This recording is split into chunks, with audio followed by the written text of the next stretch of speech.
વિક્રમ સંવંત 2082 ચૈત્ર સુદ 6 તારીખ 24/3/2026 મંગળવાર. શ્રી સ્વામિનારાયણ સંસ્કારધામ જોથાણ સુરતથી આપણી કથા આજની પ્રસ્તુત થઈ રહી છે. કોઈના દિલમાંથી વિચાર નીકળેલો તમારી પાસે પ્રસ્તુત કરું છું. જિંદગીમાં હંમેશા એક વાત યાદ રાખવી,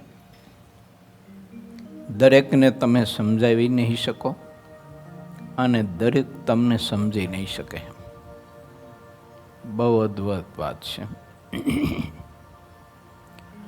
ભગવાનને સમજવા, સંતને સમજવા, ભક્તને સમજવા, માતા પિતાને સમજવા, આપણા મોક્ષ પથદર્શક આપણા હિતેશુ હોય એને સમજવા, એ માનવ દેહધારી અને દેહાત્મ બુદ્ધિવાળો અને બ્રહ્માજીની ને ચંદ્રની સલાહથી હાલતો હોય ને એનું કામ નથી. બ્રહ્માની સલાહથી કોણ ચાલે? બુદ્ધિથી હાલતો હોય તે. બુદ્ધિના દેવતા કોણ છે? બ્રહ્માજી છે. એ પ્રકાશ આપે છે, એ ન સમજી શકે. અને મનના દેવતા ચંદ્ર છે, એ પ્રકાશ આપે છે મનને, તો એ પણ ન સમજી શકે.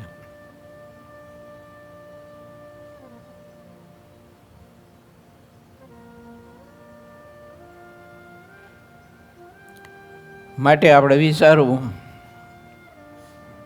કે જિંદગીમાં હંમેશા એક વાત યાદ રાખવી, દરેકને તમે નહીં સમજાવી શકો અને દરેક તમને નહીં સમજી શકે, એટલે તમે તમને સમજી લો. શું કરો? તમને સમજી લો અને દરેકની બીચમાં રહીને દરેકથી જુદા રહ્યો. દરેકની ભેળા રહીને દરેકથી જુદા રહો કે જ્યારે દરેક તમને દૂર કરે ત્યારે તમને કોઈ દિવસ કોઈ પ્રકારનો આંચકો ન આવે. આમાં તો એવું છે ને કે કોઈ સમૂહ ટોળું હોય તો આપણને માને પૂજે ને વળી પાછું એની ટોળું આપણને કાઢે પાછું. પણ પહેલેથી જ આપણે એવી રીતે સમજીને જીવન જીવવા હોય ને કે બધાના ભેળા રહીને બધાથી જુદા જ રહ્યા હોય ને, ખચકાટો જ નહીં તમારે કંઈ. ભલું થયું ને ભાંગી જંજાળ ને સુખે બસું શ્રી ગોપાલ. હું આવી ભૂમિકામાંથી બહુ પસાર થયો, સમજા. તમારે મારી પાસેના સેમ્પલ જોતા હોય તો જ્ઞાન ગોષ્ઠીમાં હું આપીશ તમને, જોતા હોય તો. મારા જીવનના અનુભવના સેમ્પલ બધા. એટલે આ જ રીતે રહેવાય. આપણે આપણી જાતને કહેતા આપણને ઓળખીને જ રહેવાય. બીજાને ઓળખવું હોય તો બાબત કઠણ છે. મહારાજ એવું લખ્યું છે, 6 મહિના ભેગો રહે ને ત્યારે જણાય, તો યથાર્થ તો ન જણાય. 6 મહિના ભેગો રહે ને ત્યારે જણાય, એવો મહારાજનો મત છે. કે એનો જીવન જીવવાનો આશય શું છે? આપણે શું છે ખબર? એનો બાહ્યનો વ્યવહાર બધો જોતા હોય છે. અને જે વિરક્ત પુરુષો હોય ને એ બાહ્યના વ્યવહારમાં ન જીવતા હોય, એ અંદરના વ્યવહારમાં જીવતા હોય. તો એનો અંદરનો વ્યવહાર છે ને બધો એકદમ ક્લિયર હોય. શું ક્લિયર હોય?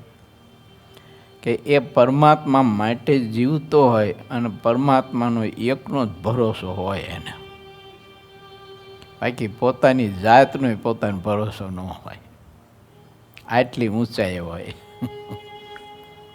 પોતાની જાતનું એટલે કે પોતાને ઇન્દ્રિયો અંતકરણ અને પોતાને જે કંઈ મળ્યું છે, જ્ઞાન, ત્યાગ, વૈરાગ, બીજું ત્રીજું, એ બાબતમાં એને ભરોસો ન હોય. એમ ક્યારેય જ્ઞાન ને ક્યારેય ત્યાગ, વૈરાગ્ય મનાવા, પૂજાવામાં ને પ્રતિષ્ઠિત થવામાં ક્યારે જોડી દે આત્માને, નક્કી નહીં. એટલે એવા મોટા પુરુષો હોય ને એ ભરોસો એનોય ન રાખે, એટલે એથી વિરક્ત રહે.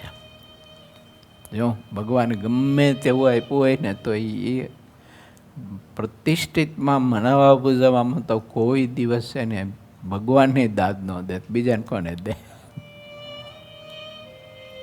એને ભગવાન પ્રતિષ્ઠિત કરવા ચાહે ને તો ભગવાન એનો દાદ દે. આવી રીતે જીવન જીવતા હોય મોટા પુરુષો, પણ એને સમજવા બહુ કઠિન કામ છે, ના સમજી શકાય. કારણ કે આપણે શું છે કે બધા બ્રહ્માજી અને ચંદ્રજીની અને રુદ્રજીની અને વાસુદેવજીની એના પ્રકાશ પણ આપણે ચાલતા હોઈએ. એ જેવો પ્રકાશ કરી દે ને એમ આપણે ચાલીએ.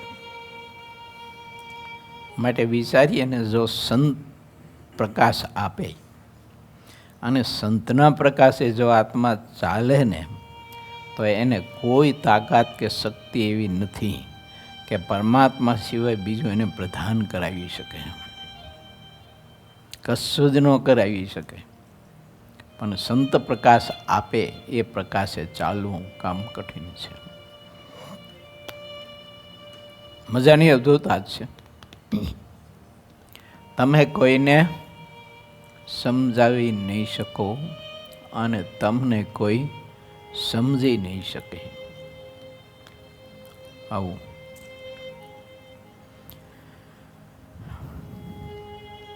ભગવાન શ્રી હરિએ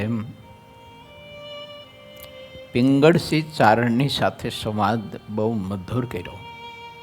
એ કથા ગઈકાલે આપણે 63ના તરંગમાં સમજવા માટે પ્રયત્ન કરી ચૂક્યા. અને પિંગળસિંહ ચારણ બહુ જ વિદ્વાન, શાસ્ત્રવેતા, અનુભવી પુરુષ, કવિ અને ખરેખર ગાયક હતા. પણ અનુભવી બહુ હતા. અને શાસ્ત્ર વાંચ્યા, ભણ્યા, શીખ્યા, એમાંથી એને પકડી લીધું કે વેદ છે એ હિંસા પરાયણ નથી. અને કોઈ વેદ આધારિત હિંસા પરાયણ જીવન જીવતા હોય કે સત્કર્મ કરતા હોય હિંસા પરાયણ, તો એક ક્ષેપક શ્લોકના આધારે કરતા હોય છે, મૂળ શ્લોકના આધારે નથી કરતા. અને મૂળ શ્લોકમાં એ વસ્તુ છે પણ નહીં. એમ પ્રત્યેક શાસ્ત્રમાં બતાવવામાં આવ્યું છે. આવું એને એમાંથી હાર્દ કહેતા અર્ક પકડો અને એમાંથી અલિપ્ત જીવન જીવા. અને એ ભગવાન પુરુષોત્તમ નારાયણને અને એના સંતોનું દર્શન કરવા માત્રથી ઓળખી ગયા. ભાવનગરથી આવ્યા દર્શન કરવા અને ઓળખી ગયા કે આ પૂર્ણ પુરુષોત્તમ નારાયણ છે. અને આ બધા પરમંશો જે બેઠા એ એના મુક્ત છે. આ કોઈ મનુષ્ય નથી. ડોલિયા ઉપર બેઠો છે એ મનુષ્ય નથી, અને એની સામે દાસ ભાવે બેઠા છે એ પણ મનુષ્ય નથી. શ્રીજી મહારાજે વચનામૃત ગ્રંથમાં વાત બહુ અદ્ભુત બતાવી છે. અમદાવાદની પ્રત, અમદાવાદનું ચોથું વચનામૃત. મહારાજ એમાં એવું કહ્યું છે કે ભગવાનના અવતાર અનંત થઈ ગયા છે, ભગવાનની મૂર્તિઓનો અનંત થઈ છે. એની વિશે મનુષ્ય ભાવ ન કલ્પતા એમ લખ્યું છે. અમદાવાદની પ્રત વચનામૃત, અમદાવાદનું ચોથું. ભગવાનના અનંત અવતારો થઈ ગયા છે, થશે, એને વિશે મનુષ્ય ભાવ ન કલ્પતા. અને એક એના એવા જે મુક્ત હોય તો એને વિશે મનુષ્ય ભાવ ન કલ્પતા. જ્યારે મળે ત્યારે. આજકાલ 2, 5, પછી 50 દિવસમાં જન્મ, 2 જન્મ પછી પણ મળે તો નહીં કલ્પતા. પર્વતભાઈનું લગ્ન થયું. રાધાબા એમના પત્નીનું નામ. 4 ફેરા ફરી અને પર્વતભાઈની સાથે જોડાયા. એટલી વાતમાં એને પર્વતભાઈનું ઓળખી લીધા કે આ કોઈ મનુષ્ય નથી, એમ અઘરો વિષય છે. 4 ફેરા ભર્યા, એમની સાથે લગ્ન ગ્રંથિથી જોડાયા. એટલી વાતમાં એને પર્વતભાઈનું ઓળખી લીધા કે આ મનુષ્ય નથી, આ કોઈ મુક્ત પુરુષ છે. આટલી ઓળખાણ જો એમને થઈ ગઈ ને, તો રાધાબાની પણ સ્થિતિ એટલી જ વાતમાં પર્વતભાઈ જેવી થઈ ગઈ. એટલી જ વાતમાં એવી સ્થિતિ થઈ ગઈ. એને જાણી લીધા કે આ મુક્ત છે, આ કોઈ મનુષ્ય નથી. કેટલી અદ્ભુત વાત છે ને તે. રાધાબાનો આત્મા કેટલો બધો પ્રકાશિત હશે.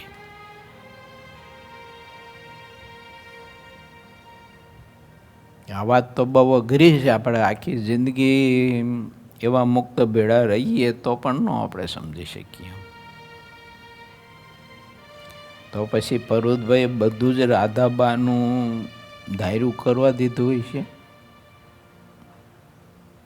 થયું હોય છે બધું જ ધાર્યું, તો ના જ થયું હોય. કારણ કે પર્વતભાઈ પોતે તો પોતાનું ધાર્યું કરતા નહોતા, પોતાની ઈચ્છાથી તો જીવતા નહોતા. એ તો મહારાજની ઈચ્છાથી જીવતા હતા. તો મહારાજ પર્વતભાઈને સંદેશો આપે કે આ મુક્ત તારી સાથે જોડાયો પત્ની તરીકે, અને એને આ રીતે વર્તાવાનું, આ રીતે એને ધ્યાન ભજન કરાવવાનું, આ રીતે વ્યવહારો કરાવવાના, આ રીતે વ્યવહારમાં એની ઈચ્છા પ્રમાણે નહીં થવા દેવાનું. આ બધા સંદેશા તો મહારાજ આપતા હોય. એટલે પછી રાધાબાનું કંઈ પર્વતભાઈ કોઈ જગ્યાએ ચાલવા દે, ન ચાલવા દે, આવું બધું તો થાય. શું અદ્ભુત વાત છે. આ તો મારું કરેલું મંથન છે, એટલે ફીટ લાગે તો લેવું, નહીં તો ના. કોઈ શાસ્ત્રમાં નથી લખાણું. અને આ તો મારું મંથન છે. એ સ્થિતિને પામ્યા એટલે એમ જ હોય. પર્વતભાઈને મનુષ્ય નથી માન્યા, એને આ મુક્ત છે. અને એવા મુક્તનો જોગ મને મળ્યો છે. બસ 4 ફેરા ફરી એટલે 84 ફેરા મારા ટળી ગયા. 4 ફેરામાં 84 ટળી ગયા એના. અને ઘણા બધાને 4 ફેરામાં 84 ફેરા ચાલુ થઈ જાય. 4 ફેરા ફરે એમાં બિચારો 84 ફેરામાં બિચારો ચક્કરામ ચડી જાય, બારો નીકળી ના શકે. જગતમાં બને છે ઘણા બધાને 4 ફેરા છે ને, એક ફેરો 25 કરોડનો પડતો હોય છે. છૂટાછેડા કરે ને તેને કરોડ રૂપિયા માગે, 100 કરોડ માગે, જેવી પછી સામે કંપની એમ. તો 100 કરોડ માગે તો એક ફેરો 25 કરોડનો થયો એમ. છૂટા કરવાનો, ફેરા ફરવાના પાછા જુદા એમ.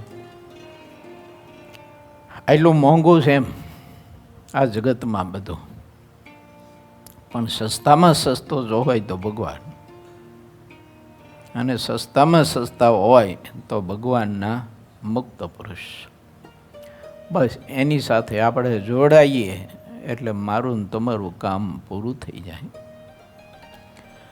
પિંગળસિંહભાઈ બહુ બુદ્ધિશાળી પુરુષ હતા, કે જે આખી જિંદગી ભેળો રહે તો પણ ભગવાન પુરુષોત્તમ નારાયણને યથાર્થ ના સમજી શકે અને એના મુક્તને પણ યથાર્થ ના સમજી શકે, એ વાત એટલી બધી ગહન ને કઠિન, પણ પિંગળસિંહ ચારણ બસ દર્શન માત્રથી ઓળખી ગયા કે આ બધા જ આજે બેઠા ને એના મુક્ત છે. આ કોઈ મનુષ્ય નથી, આ કોઈ ત્યાગી નથી, આ કોઈ સાધુ નથી, આ કોઈ માણસ નથી, આ મુક્ત છે. એની યથાર્થ ઓળખાણ થઈ જાય એટલી વાતમાં. અને શ્રીજી મહારાજે કુશાગ્ર બુદ્ધિ જેને કહી છે, બાકીની મહારાજે ચોદાડી બુદ્ધિ કીધી છે. ચાલો એ કથામાં આપણે પ્રવેશ કરવો છે. પિંગળસિંહ ભાઈની સાથે મહારાજે કેવો મધુર સંવાદ કરીને આપણને વિચારો આપ્યા છે. પૂર 24મો તરંગ 64માં શ્રીહરિએ પિંગળસિંહ ચારણને સત્વાદિક ગુણને અનુસારે ભક્તની વાત કહી. વળી ચારણ પિંગળસિંહ ભાઈએ શ્રીહરિની આગળ હાથ જોડીને વાત કહી કે વેદ, પુરાણ અને સ્મૃતિઓ જેવી બીજી કોઈ વાત નથી. તે બધા ગ્રંથ સૂર્યના સમાન છે. તે ગ્રંથો જેને જેવું રૂપ હોય તે વર્તનમાં દેખાડી દેશે તેવા તે અનુપમ છે. કેવી રીતે છે? તો દ્રષ્ટાંત આપે છે કે જેમ કાચનું મોટું દર્પણ હોય તેમાં મનુષ્યનું જેવું રૂપ હોય તેવું દેખાય છે, તેમ બધા જ ગ્રંથો છે તેમાં જેને જેવું સત્ય કે અસત્ય વર્તન હોય, જે જેવી રીતે ચાલતા હોય અને જેના જેવા વ્યસન હોય તે પ્રગટ દેખાઈ આવે છે. જ્યારે ચક્રવર્તી રાજા થાય છે ત્યારે તેમાં ગુણો હોય તેવા ગુણ બ્રાહ્મણ ઇત્યાદિકમાં સહજ સ્વભાવે વર્તતા હોય છે. જે શુભ માર્ગે ચાલતા હોય છે તેને વેદાદિક શાસ્ત્રો શુભ ગતિ આપે છે, અને જે અશુભ માર્ગે ચાલે છે તેને અશુભ ગતિ આપે છે. આટલી વાતને હું જરૂર જાણું છું. તેમાં તલભાર પણ ખોટું નથી.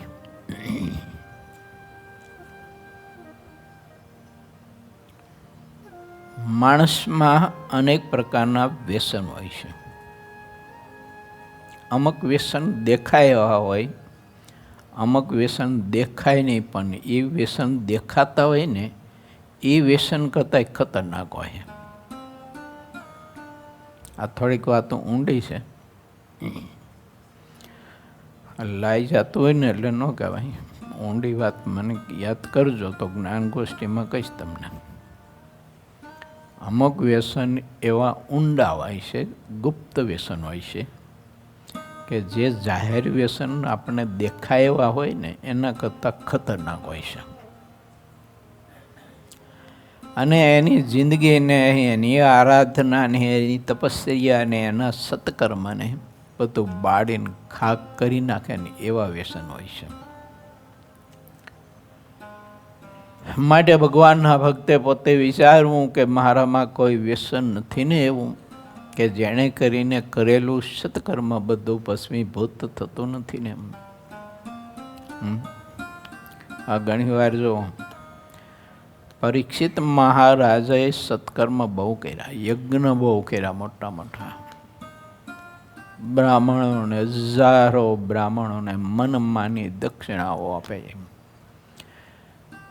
સોનાના પતરાથી શિંગડા મઢી અને ચાંદીના પતરાથી ખરીઓ મઢી અને સોનાનું બગોણું ગાય દોવા માટે એવી ગાયોના દાન પરીક્ષિત રાજાએ કર્યા.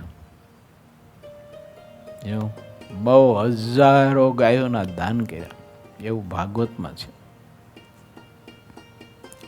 પણ એક વ્યસન ખબર નહીં બધું ઝીરો કરી નાખ્યું, અને એ વ્યસન હતું માનનું. સમીક પાસે માન ન જળવાયું એટલે એ વ્યસન આવ્યું બારું, અને એ વ્યસને બધું ઝીરો કરી નાખ્યું. ભાગવતમાં કથા છે. માન આપણે ઈચ્છીએ છીએ જેની પાસે ભયંકર વ્યસન છે, દેખાતું નથી પણ બહુ જ ભયંકર વ્યસન છે. કે માન આપણું જો ન સજવાયું હોય તો આપણી કરેલી આરાધના, તપસ્યા, સાધના બધી એક સેકન્ડમાં ઝીરો કરી નાખે. આવું થાય. માટે વિચારવું આપણે કે આવા બધા વ્યસનો, ઘણા બધા ગુપ્ત વ્યસનો હોય છે. માન, અહંકાર, ઈર્ષા, અસૂયા, મત્સર વગેરે વગેરે. નામ તો નહીં આપું. શ્રીજી મહારાજે વ્યવસ્થા કરી હતી. ધામમાં જવું હતું ને ત્યારે પ્રેમાનંદ સ્વામી પ્રત્યે કોઈ કંઈ જુદાપણાના કોઈ સંકલ્પો, વિચારો હતા બધા. ઉશેરે એમ હતો ને એટલે બધાને એમ રહેતું હતું. જેને ભજતા હતા ને જેને માનતા હતા કે આ નિર્ગુણ તત્વ છે અને એ તત્વનો જેને સંબંધ થાય ને એનો જેને સ્પર્શ થાય ત્યારે એમાં જાતિ, જ્ઞાતિ, નામ, આકાર નથી રહેતો અને એ બ્રહ્મ થઈ જાય છે, મુક્ત થઈ જાય છે. પછી મુક્ત થયા એટલે કે જાતિ પાતિ કંઈ રહેતું નથી. આવું પુરુષોત્તમ નારાયણનું મહાત્મય સમજવા વાળો વર્ગ જે હતો ને એને એટલું તો રહેતું હતું કે આનો ઉછેર આમ થયો છે. પંક્તિમાં ભેળા બેસાડવામાં મહારાજને પણ મુશ્કેલી પડતી હતી, સહન કરવું પડતું હતું. એટલે વ્યવસ્થા ગોઠવી. મહારાજને એમ થયું કે મારે હવે આ શરીર છોડી દેવું છે, એટલે આ મુક્તને અન્યાય થાય છે બહુ.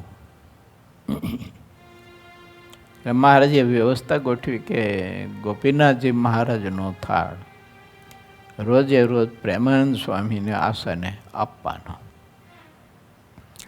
આ વ્યવસ્થા ગોઠવી. મહારાજ તો પછી બધો સંકેલો કરી અને પોતાના ઘેરે વહી ગયા મહારાજ તો. અને પછી થોડા દિવસ આ ચાલ્યું હોય છે. એમાં કોઈ અધિકારીએ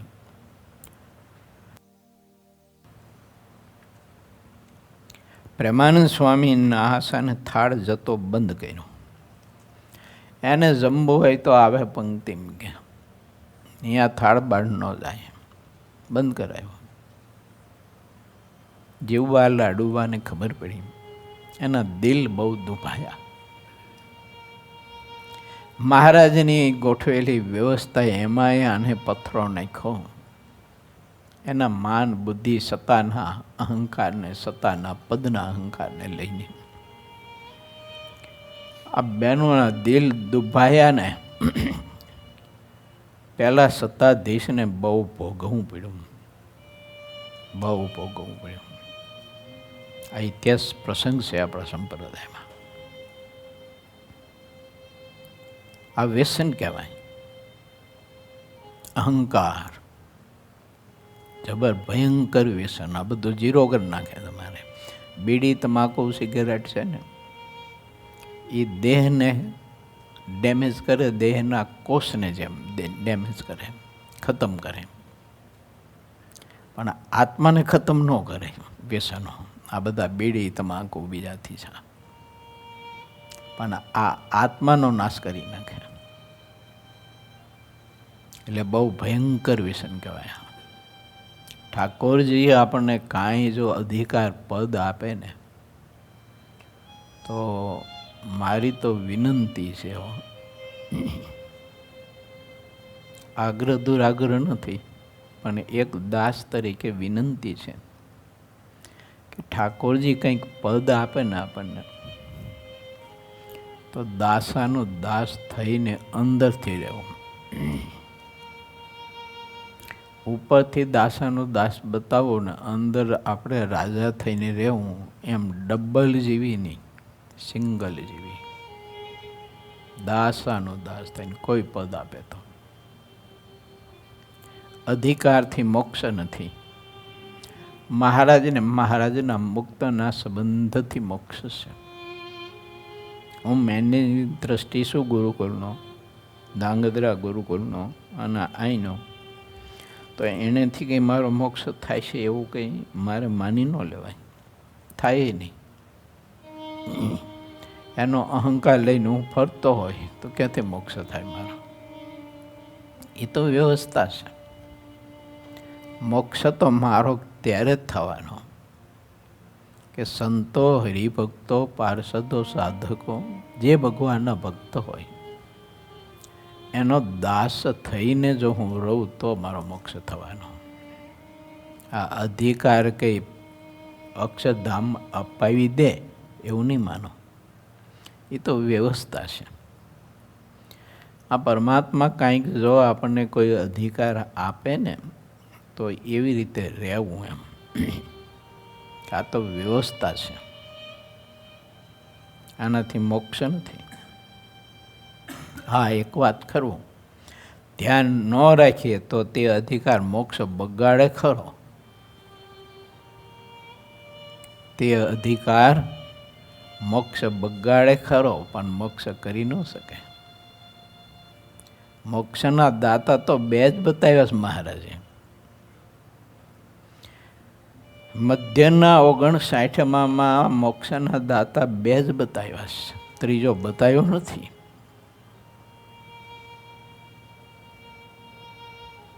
પછી મને ગમે તેવો અધિકાર મળ્યો હોય તો એ અધિકારથી મારો મોક્ષ થઈ શકે, એ અધિકારથી બીજાનો હું મોક્ષ કરી શકીશ, એ કદાચ મારું સ્વપ્ન હોય ને તો ભૂલ છે મારી મોટી.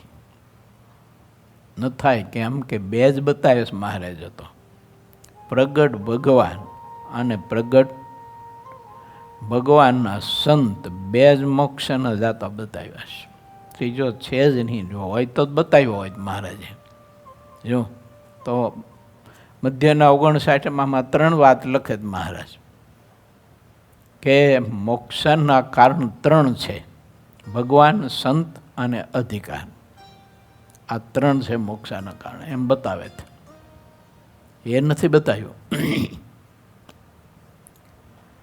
માટે વિચારવું, આપણે સૌ કોઈ ભાગ્યશાળી છીએ. પરમાત્માની કૃપા આપણા ઉપર બહુ છે, ખૂબ જ અધિક છે. એટલે આટલી વાત મારે તમારે લક્ષ્યમાં રાખવી જોઈએ. સંસ્થા, પદાર્થ, સંપત્તિ અને આપણું મન ધાર્યું ભગવાનને ભગવાનના સંતથી આગળ સાઈડ કાપીને જવું ન જોઈએ.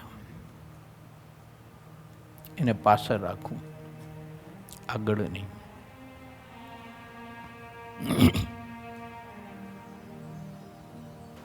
આને કહેવાય શુભ માર્ગે ચાલ્યો કહેવાય માણસ, શુભમતી કહેવાય આને. અને એવો જે શુભમતી પુરુષ હોય તે શુભ માર્ગે ચાલી શકે. જ્યાં શુભમતી નથી તે શુભ માર્ગે ન ચાલી શકે. અને શુભ માર્ગે એ જ ચાલ્યો કહેવાય કે દાસાનો દાસ થઈને, જીરો થઈને રહેતો હોય અને દિન ભાવે, દિન આધીન થકો ટેલ ચાકરી કરતો હોય. મહારાજે મધ્યના 25માં બતાવ્યું છે. એને શુભ સમજણ કહેવાય અને એ શુભ માર્ગે ચાલ્યો કહેવાય. કેવી રીતે? દિન આધીન થકો ટેલ ચાકરી કરતો હોય એને શુભ વિચારને શુભમતી કહેવાય. અને એ શુભ માર્ગે ચાલ્યો કહેવાય, એને શુભ માર્ગ કહેવાય. આ લોકમાં જે શુભ માર્ગે ચાલે છે તેને રાજા ક્યારેય દુઃખ દેતો નથી. મનુષ્ય જે રીતે અશુભ માર્ગે ચાલે છે તે રીતે રાજા તેને દુઃખ દે છે. આવો શાસ્ત્ર પ્રમાણે રાજાનો ધર્મ કયો છે. હવે પ્રજાની વાત છે અને એ વાત અંતર્ગત આ વાત છે. રાજા એટલે સમય, કાળ.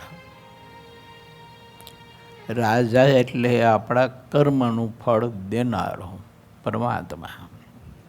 શુભ માર્ગે જો હું ને તમે ચાલીએ તો તે આપણને શુભ ફળ આપે, અને અશુભ માર્ગે જો ચાલીએ તો એ અશુભ ફળ આપે. બાકી ફળ બીજું કોઈ આપણને આપી શકતું નથી. ફળ આપને આપણું કર્મ આપે છે. પછી આપણે કહીએ કોઈ ઉપર વાત કરીએ કે આ ફલાણા માણસે મને દુઃખ દીધું, આ ફલાણા માણસે આ કર્યું તે કર્યું, મને બહુ હેરાન કર્યો આ માણસ મને બહુ પરેશાન કરે છે, એમ કહીએ આપણે. ખોટું છે. માણસને કોઈ પરેશાન કરતું નથી, એને એનું કર્મ પરેશાન કરે છે. દેખાતું નથી એટલે વ્યક્તિ ઉપર માણસ દોષ ઢોળે છે કે આ માણસ મને બહુ હેરાન કરે. એક હરિભગત આવ્યા હતા મહિના પહેલાં, તો મને કહેતા હતા મને કે ગુરુજી શું કરું કે હું તો હવે થાકી ગયો ને મારી બૈરી એટલી મને પરેશાન કરે છે કે હવે તો હું કંટાળી ગયો છું, ગળે આવી ગયો છું. મને કે શું કરું, મારે હું કંઈ આમ માર્ગ જ મને સૂઝતો જ નથી, કંઈ કંટાળીને તમારી પાસે આવ્યો છું. મને કે મેં તો હકીકતમાં કંટાળ્યા છું. મને કે હાવ કંટાળ્યો છું કે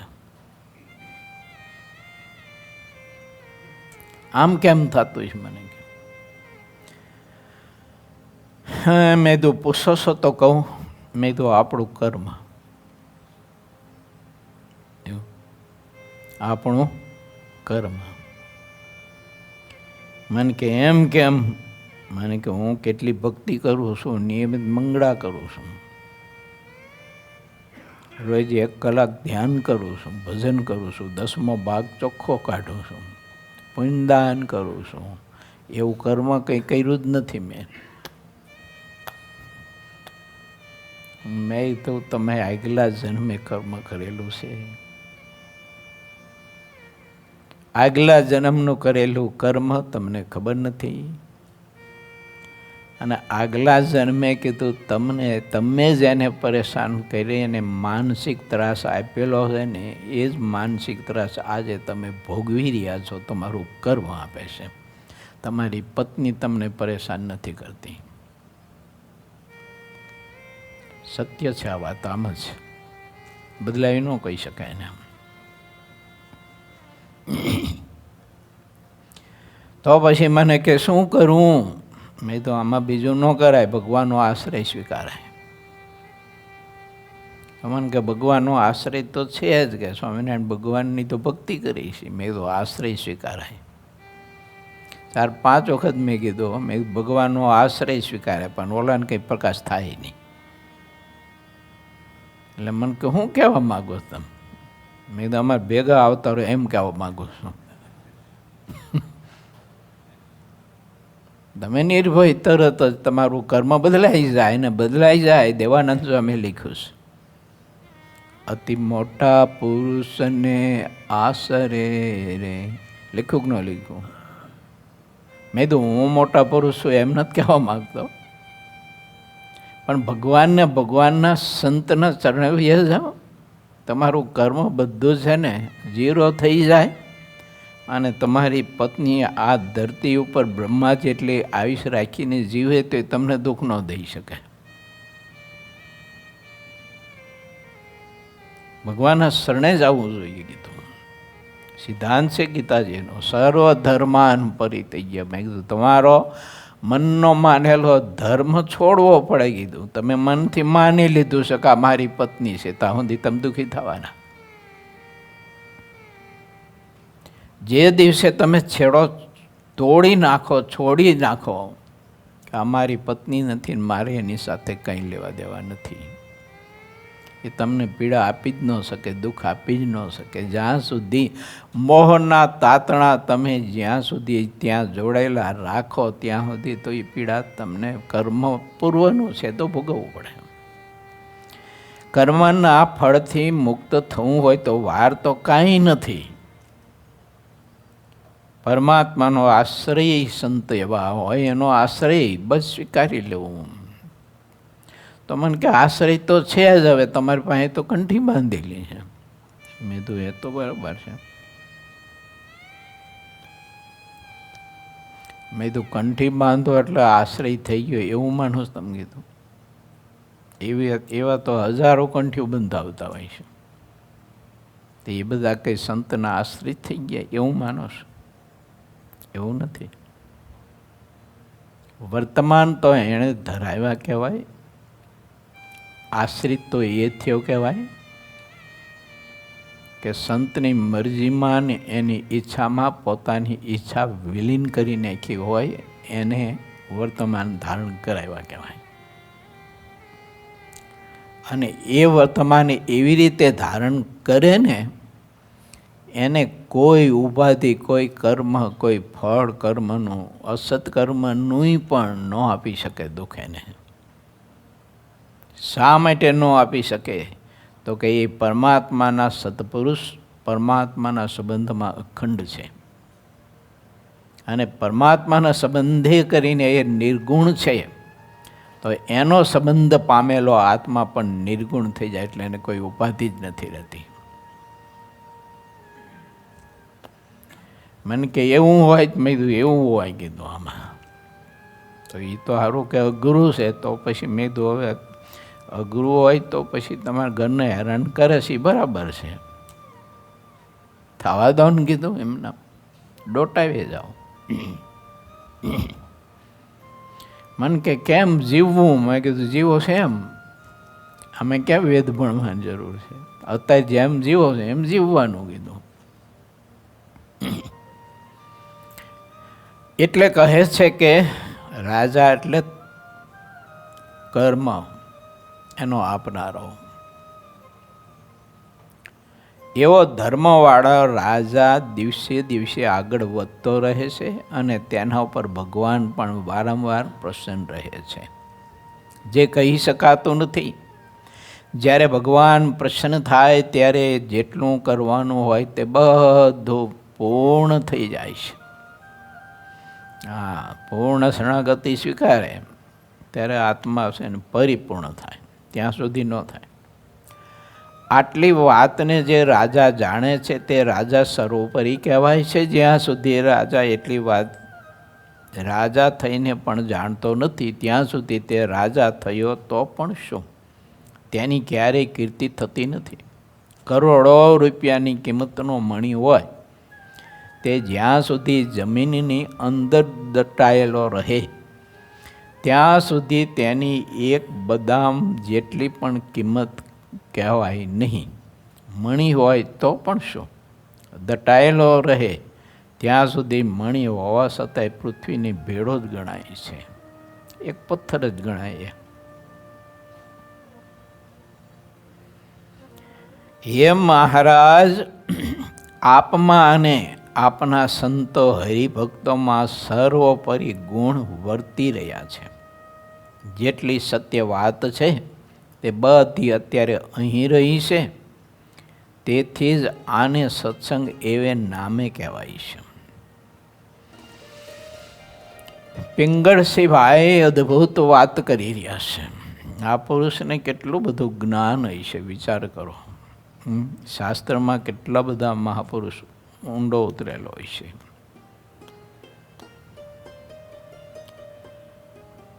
જેટલું શુદ્ધ વર્તન હોય તેટલો તે મત સત્ય કહેવાય છે. જેટલી અસત્ય વાત છે તે સત્સંગ વગરના મતમાં રહે છે. તેથી સત્સંગ વગરના મતો અસત્ય કહેવાય છે. જેમાં સત્ય બાબતનું નિષ્કપટ વર્તન હોય તે મતને સત્ય કહેવાય છે. જાજુ ભણવાથી કાંઈ સત્ય મત કહેવાતો નથી. બહુ મોટો વાચાળ વક્તા એ બને તેને કારણે તેની પાસે જાજુ ધન આવે છે, ઘણા વસ્ત્ર અને ઘરેણાં પણ મળે છે. અપાર ખાનપાનાદિક ભોગ તથા હાથી ઘોડા મ્યાના સુખપાલ તથા લીલી પીળી લાલ ગાડીઓ મળે છે. કદાચ સોનાના મહેલ બગીચા એવું વર્ણવી ન શકાય એટલું કોઈ ગાદીપતિ ધર્મગુરુ કે વક્તા હોવાથી તેને મળે. તેણે કરીને કાંઈ તે મત તે ગુરુ સાચા ગણાતા કે કહેવાતા નથી. જેમાં સાચું વર્તન હોય તે સત્ય મત સાચા ગુરુ કહેવાય છે. સત્ય મત તો સત્ય વર્તન કરીને હોય છે. માટે સાચા ગુરુ અને સાચા ધર્મગુરુ તો તે કહેવાય છે કે આ કોઈ પણ બાબતમાં એ રંજ માત્ર લેવાય નહીં. આ તો બધું આવે હવે ઢગલા થાય બધા પદાર્થના ધનના બહુ આવે.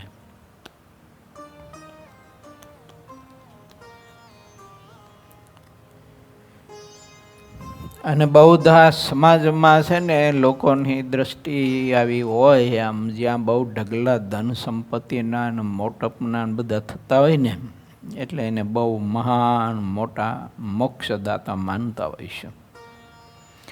આવું જગતનું ચિત્ર હોઈ શકે એમ.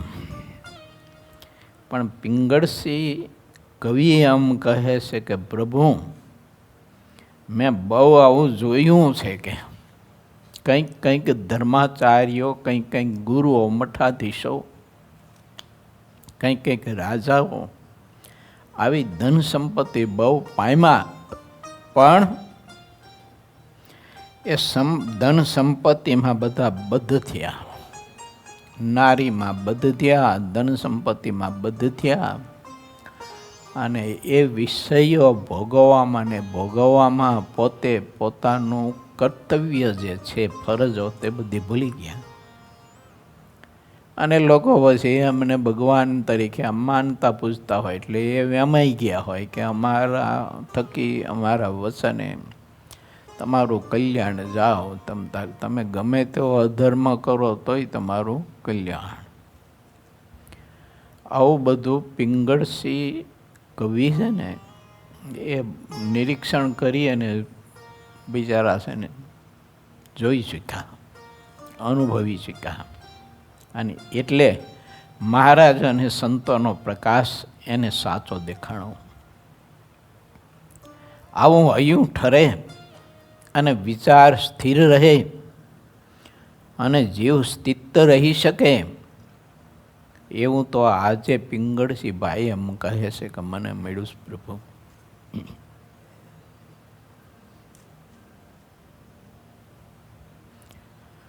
જ્યાં સુધી સત્ય વર્તન રહે ત્યાં સુધી તે મત સત્ય કહેવાય છે. અને સત્ય વાતના અધિપતિમાં જ્યાં સુધી સત્યનું પ્રધાનપણું હોય છે તથા સત્ય વાત દેખાતી હોય છે ત્યાં સુધી તે ખરો સત્ય ધર્મનો અધિપતિ કહેવાય છે. પરંતુ જ્યારે તેના વર્તનમાંના અસત્ય વાતનું પ્રધાનપણું દેખાય છે ત્યાર પછી તે ગાદીપતિ ધર્મગુરુ કહેવાય અને ગણાય. તો જીવ ગયા પછીના મળદા જેવો રહે છે. સત્ય વાતો વગરના જેટલા મત સંપ્રદાય છે તે બધા મળદા જેવા થઈ જાય છે, ચાહે તે મત હોય.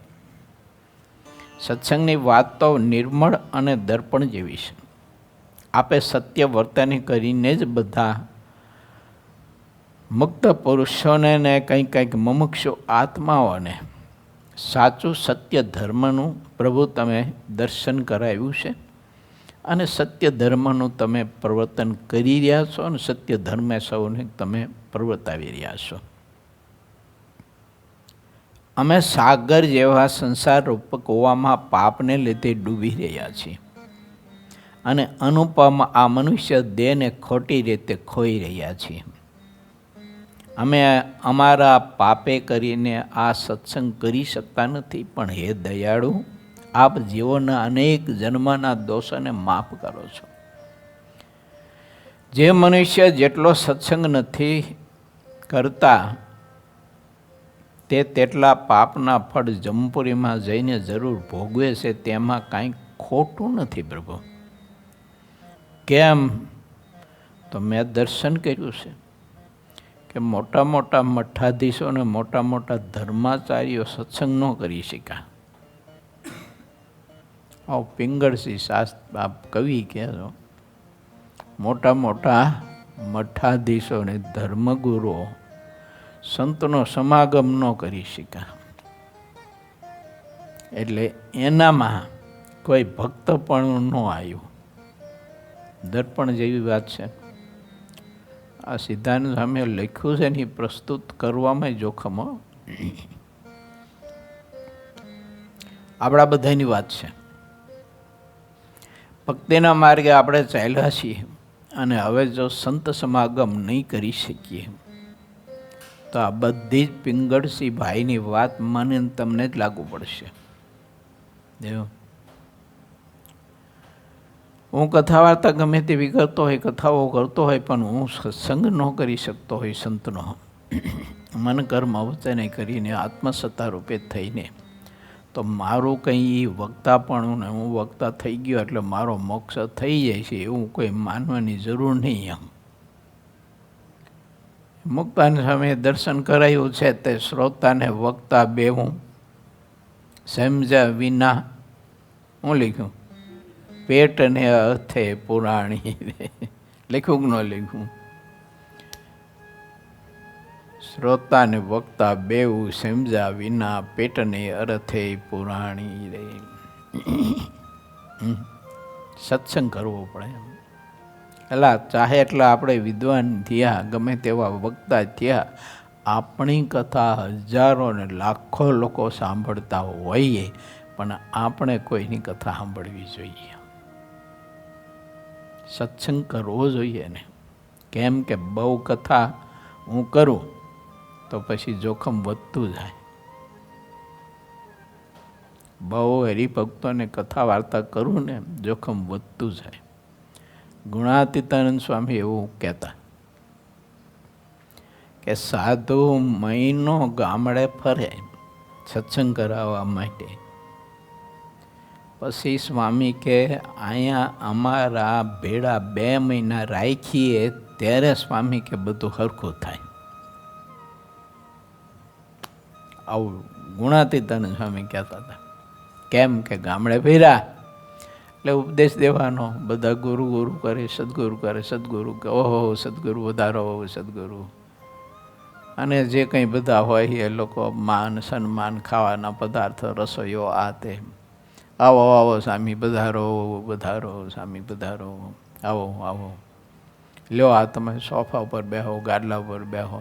એ સ્વામી ઉભારો ઉભારો, તમારી હેઠે ન બેહાય, ઉભારો ઉભારું, ગાડલું નાખી દઉં, ગાડલું, તકિયા, ખાવાના પદાર્થ, માન ને સન્માન. આ તો સારું, બધું સારું તો લાગે, સ્વાભાવિક છે. વૃત્તિઓ શું થઈ જાય એ મોટા પુરુષ પકડી શકે અને એટલી લખી શકે. બાકી છે ને વૃત્તિઓ પ્રકારાતી જ નથી.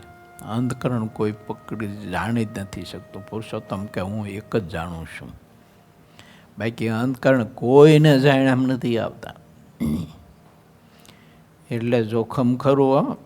રોજ હું કથા કરું છું ને, પણ એ જો સત્સંગ ન કરું તો આવું થઈ જવાનો સંભવ ખરો. હું કંઈક છું એમ, હું કંઈક જ્ઞાની છું, હું વક્તા છું, આવું બધું.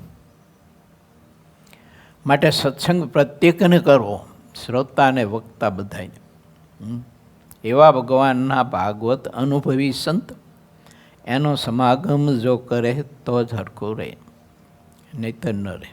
મોટા પુરુષ છે ને એ નોડવેલ જેવા છે, દીવાદાંડી જેવા છે. એટલે આપણને ઝેર તો સારું ચડે જ. જે કંઈ આપણે સત્કર્મ કરતા હોય ને સત્કર્મનું પણ ઝેર ચડે. અસત્કર્મનું તો ચડે જ, પણ સત્કર્મનું પણ ચડે. કેપ ચડે. ઝેર એટલે કેપ ચડે એનો. હું બહુ સત્સંગ કરાવું, મંદિરોના અંતે બધું બાંધું ને એટલે એનો કેપ ચડી જાય. એ કેપ ઉતારવો જોઈએ, નોળ બેલ ઊંઘવી જોઈએ, એટલે કે સંતનો સમાગમ કરવો જોઈએ. મહારાજ મહિનો મહિનો પુરાણોની કથાઓ અમથી કરાવતા હતા ને અમથા શ્રવણ કરતા જ મહારાજ. આપણે શીખવું. જો કે કપડાં તમે પહેરે એટલે હાંજે તો મેલા થવાના જ, એટલે ધોવા તો પડે જ. ભલે પછી 10,000 રૂપિયાની કિંમતની એક જોડી તમે કપડાં પહેર્યા હોય, પણ તોય મેલા થવાના. અને 1 લાખ કે રૂપિયાની કિંમતના પહેર્યા હોય ને તોય મેલા થવાના, એની સાંજે ધોવું જ પડે, છૂટકો જ નથી. એમ સંત સમાગમ કરવો જોઈએ તો જ છે ને ઓલો ફેર બધો ઉતરે, નહીતર ફેર છે ને આપણને 84માં પાછો ફેરવે. જે ભગવાનનું ભજન નથી કરતા તે નરક કુંડના જેવા દુઃખો છે, તેને એક એક કુંડમાં જઈને હજારો હજાર યુગ સુધી ભોગવે છે. જેનું વર્ણન કરી શકાતું નથી, પછી તે ભગવાનથી વિમુખ જીવ 84માં જઈને જન્મ મરણના અપાર દુઃખને ભોગવતો રહે છે. કોઈ જાતના સુખને પામતો નથી. તે જીવ દુઃખને કબૂલ કરે છે, છતાં પણ પોતાના ચિત્તને ભગવાન સન્મુખ કરતો નથી, અને તેથી જ ભગવાન કરતાં પણ પાપીઓને માટે પાપનું બળ ઘણું દેખાય છે. કેટલાક લોકો સત્સંગ કરીને બહુ લાભ લે છે, અને કેટલાક ધર્મગુરુ સાધુ હરિભક્ત હોય તેને બીજાને સત્સંગ કરાવવામાં અતિશય ઉમંગ રહે છે. તેથી તે બીજાને તો સત્સંગ કરાવે છે, પણ તે સત્સંગ કરાવનાર પોતે તો સત્સંગથી બહાર વર્તે છે. શું અદ્ભુત વાત છે! બોલો, આ કોઈની વાત નથી હો, મારી છે. હું બધાને સત્સંગ કરાવું, પણ હું સત્સંગથી બહાર વર્તતો હોય, પાછો અંદર તો કુસંગ ભીરો હોય. કોઈનો સત્સંગ તો કરી શકતો ન હોય, દાસ થઈને રહી શકતો ન હોય. અઘરો વિષય છે. હે મહારાજ, તેનું શું કારણ હશે? એમ પિંગળસિંહ ભાઈ કહે છે. તે આપ કહો મહારાજ, આપ તો નિષ્કામીને બહુ બુદ્ધિમાન છો, સ્વામિનારાયણ નામનું ભજન કરાવો છો ને સત્સંગ સિવાય બીજી વાતને ક્યારેય સ્વીકારતા નથી. ત્યારે શ્રી હરિ બોલ્યા કે ભગવાનથી કોઈ અધિક નથી. આવી વાત સમજવામાં ઘણો ફરક રહી જાય છે. કેટલાક ભક્તના જીવમાં સાત્વિક કર્મને લીધે સત્વગુણ વર્તતો હોય છે ને તે સૌને માટે શાંતિકારક છે, અને કેટલાક ભક્તના જીવમાં રાજસ કર્મને લીધે રજોગુણ પ્રધાન વર્તતો હોય છે, અને કેટલાક ભક્તમાં તમોગુણી કર્મને લીધે તમોગુણ પ્રધાન વર્તતા હોય છે. જેમાં જેવા ગુણ મુખ્યપણે કરીને રહેતા હોય તે તેમાં દેખાઈ આવે છે, તે ગુપ્ત રહેતા નથી. ઝાડમાં જેવા ગુણ રહ્યા હોય તેને તેના ફળ કહી દે છે. પાણીમાં જેવા ગુણ હોય તે પીવાથી ખબર પડી જાય છે. જેમાં જેવા સાત્વિક ગુણ રહ્યા હોય તેમાં તેવો ભાવ રહે છે. તે ભાવ સ્વભાવ જ્યાં સુધી ગુણ વર્તે ત્યાં સુધી રહે છે, અને તે ગુણ જાય ત્યારે સ્વભાવ પણ જતો રહે છે. ભગવાન તથા ભગવાનના સંતો અને હરિભક્તો ભગવાન સમાન કોઈને સમજતા નથી. એવા સંતો અને હરિભક્તો જે રીતે રાજી થાય તેમ કરવું, એમાં જ બધા સાધન આવી જાય છે. તેનાથી અધિક એક પણ સાધન નથી. અનંત એવા ભગવાનના સંતો અને ભગવાનના ભક્તો જ્યાં સુધી રાજી ન થાય ત્યાં સુધી મનુષ્ય જેમ મન કહે તેમ કરતો રહે છે. ભલે તે કઠણમાં કઠણ સાધન કરે, પણ તે મનમુખીમાં ખપે છે. તેનો ક્યારેય ઉદ્ધાર થતો નથી. મનમુખીપણું જમપુરીમાં જવાનું દ્વાર છે. પોતે હરિભક્ત થઈને બીજા હરિભક્તને પાછા પાડવા માટે પોતાના શરીરને ચાહે તે રીતે સૂકી નાખે તો પણ તેની ગણતરી વિમુખમાં જ થાય છે. મહારાજે લખ્યું ને, શ્રદ્ધાએ સહિત અને ઈર્ષાએ રહિત ભક્તિ કરો, એમ લખ્યું વજરાવતમાં. શ્રદ્ધાએ સહિત અને ઈર્ષાએ રહિત ભક્તિ કરો. ભાવ બરાબર કલ્યાણ, અભાવ બરાબર કઠણાઈ. સિદ્ધાનંદ સ્વામી લખ્યું આમાં. ભગવાનનો જેને ખરો નિશ્ચય છે તે સંતો તથા હરિભક્તોને ક્યારેય દુભવે નહીં. સંત હરિભક્તને જે જેટલા દુભે છે તેટલા તેના હૃદયમાં ભગવાન રહેતા નથી.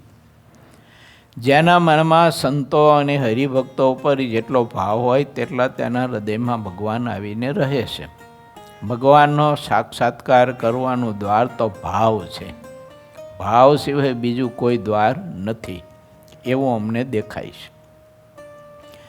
ભાવમાં જ પ્રગટ મોક્ષ દેખાય છે. ભાવ વિના મોક્ષ ક્યારેય થતો નથી.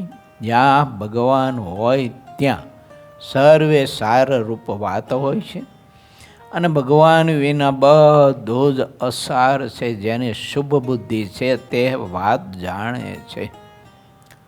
ઇતિ શ્રી સહજાનંદ સ્વામી શિષ્ય સિદ્ધાનંદ મુનિ વિરચિત શ્રી હરિચરિત્રામૃત સાગરના ચતુર્વિશ પૂર્વમાં શ્રી હરિએ પિંગળસિંહ ચારણને સત્વાદિક ગુણને અનુસારે ભક્તની વાત કહી એ નામે 64મો તરંગ સમાપ્ત થયો. બહુ મજાની અદ્ભુત કથા છે. મેં તો થોડી ઉપટાવીને કહી છે. બાકી આ 64મા તરંગ ઉપર કથા છે. દિવસોના મહિનાના મહિના સુધી ચાલે એવી અદ્ભુત કથા છે. મારીને તમારી છે, આપણે કોઈની નથી વિચારવાની.